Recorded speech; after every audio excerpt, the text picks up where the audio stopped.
My name is Ananya Joshi, and today I'll be talking about our work on computationally assisted data quality for public health streams. This work was done in the Machine Learning and Computer Science departments at Carnegie Mellon University, and with the Delphi Research Group. Delphi is a public health data curator. They receive data from a number of sources, and this data is available at county, state, and national levels. It is updated frequently, in most cases daily, and so as a result, Delphi curates public health data streams.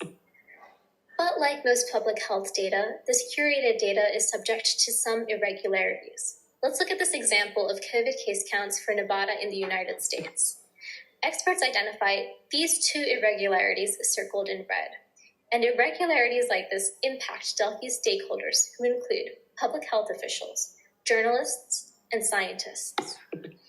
Concretely, we can see that the forecasts that were sent to the United States CDC do reflect these two irregularities.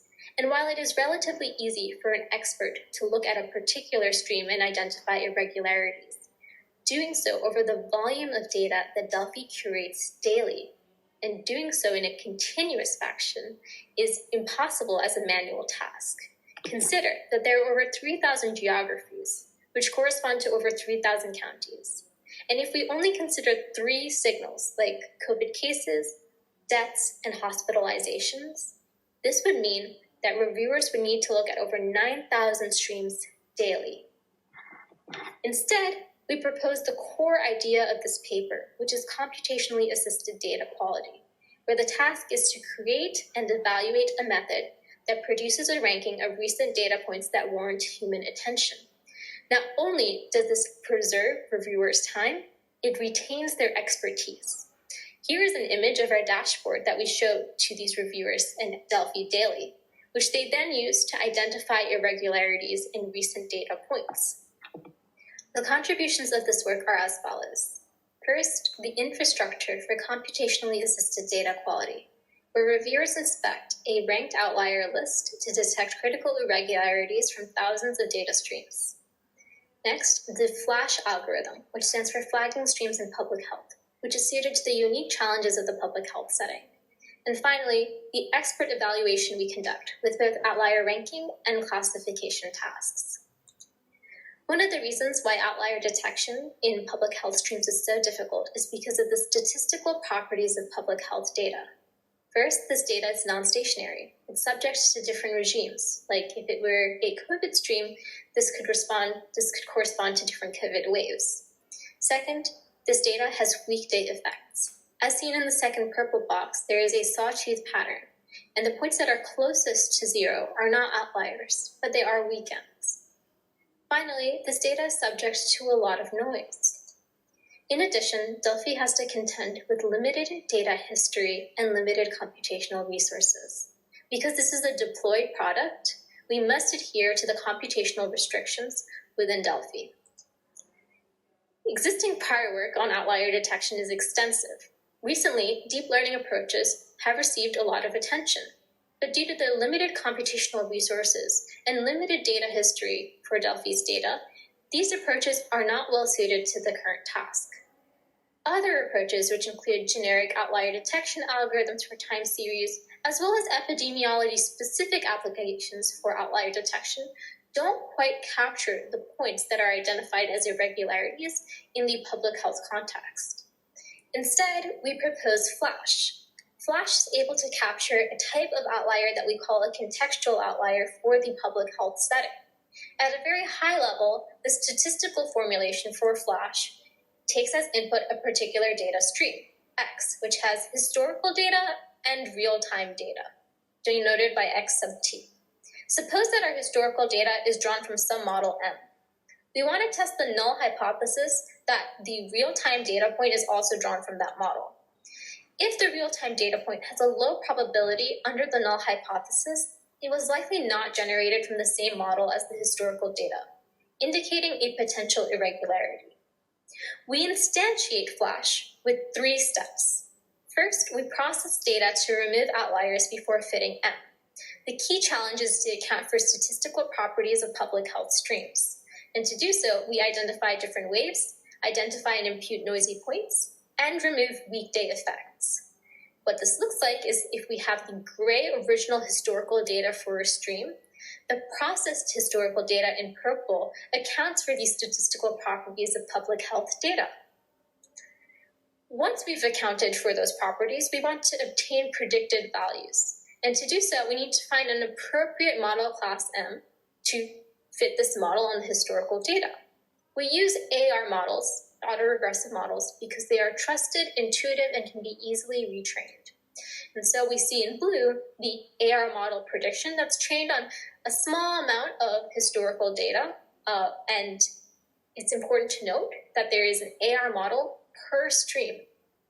Finally, we compare observed and predicted values. The key challenge here is to prepare a meaningful comparison to test the null hypothesis. To do so, we create a pooled test statistic distribution. And we do this by creating a test statistic, K sub t, that compares both observed and predicted values. This test statistic is intuitive. In particular, it measures the probability that we would observe a particular value if we had a binomial distribution that's characterized by the population of the stream and the predicted values at a given point in time. Once we're able to compute these test statistics for historical data, we can compare new test statistics to this historical distribution of test statistics. But because there's limited data history, we are not able to have many observations at the tail ends of this distribution. So we have a difficult time comparing how irregular new test statistics are. Instead, what we're able to do is pool these test statistics distributions from regions that are very similar, like all counties in a state. And once we do that, we have a distribution we can use to help identify how irregular new test statistics that correspond to new data points are. Now that we have a high-level overview of how Flash works, we're able to move on to the next step, which is comparing Flash to other algorithms. To do so, we need to acquire some labeled data. And so we created a survey that public health experts took, in which they were asked to classify and rank points, as well as identify helpful irregularities across 5 different streams of data. 13 experts took the survey, which is a big improvement from historical standards, and we were able to report average mean metric scores for both binary and ranking metrics because experts did both classification and ranking tasks. Finally, we were able to calculate a metric called assistive rank, which corresponds to highly anomalous points unlikely to be identified without assistance. This metric was the most important to Delphi because it showed how useful computationally assisted data quality could be. And so we compared Flash to a number of outlier detection algorithms. We highlight the results from the autoregressive outlier detection methods, Flash, and DeepLog, which is a performant deep learning method. First, we talk about the training time. Whereas most non-deep learning methods were able to be trained across a number of streams in a reasonable amount of time, deep learning methods could not be used in production because they took too long to train. They timed out over 24 hours, and if data is being updated daily, this is an undesirable amount of training time required to train these models. In addition, while many non-deep learning methods did not perform well on the data, Flash was able to perform really well on binary metrics and ranking metrics, in most cases either meeting deep learning methods or, in fact, doing much better than deep learning methods. And finally, when it came to assistive rank, the most important metric for Delphi, Flash outperformed all other algorithms on this particular metric, and as a result, it has been deployed. Overall, the takeaways from this work are first this idea of computationally assisted data quality, where reviewers inspect a ranked outlier list to detect critical irregularities from thousands of data streams. This list is generated by Flash, an outlier detection method which leverages statistical features of public health data and uses simple methods. And finally, experts evaluated Flash output with both outlier ranking and classification tasks.